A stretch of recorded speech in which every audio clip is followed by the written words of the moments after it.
Poultry farmers అందరికీ నమస్కారం.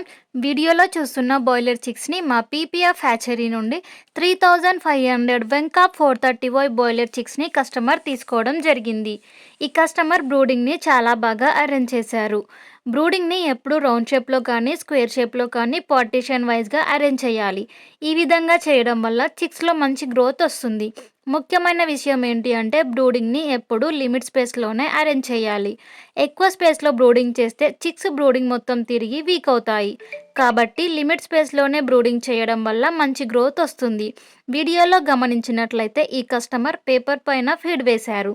Paper feed వేయడం ఎంత అవాయిడ్ చేస్తే అంత మంచిది.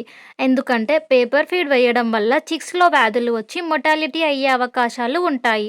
మరియు పేపర్ ఫీడ్ వేయడం వల్ల ఫీడ్ వేస్టేజ్ కూడా ఎక్కువగా అవుతుంది. దానివల్ల బాయిలర్ ఫార్మింగ్‌లో ప్రాఫిట్ లాస్ అయ్యే అవకాశాలు ఉంటాయి. కాబట్టి పేపర్ ఫీడ్ వేయకుండా ఫీడ్‌ని ఎప్పుడు ఫీడర్స్‌లో మాత్రమే ఇవ్వాలి.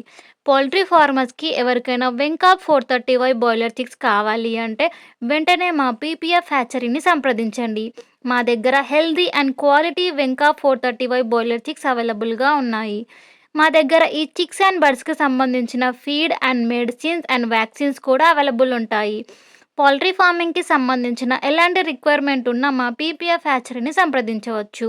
ఈ వీడియో కనుక యూజ్‌ఫుల్ అనిపిస్తే లైక్ చేయండి, షేర్ చేయండి అండ్ అలాగే మా ఛానల్‌ని సబ్స్క్రైబ్ చేసుకోండి. Thank you for watching.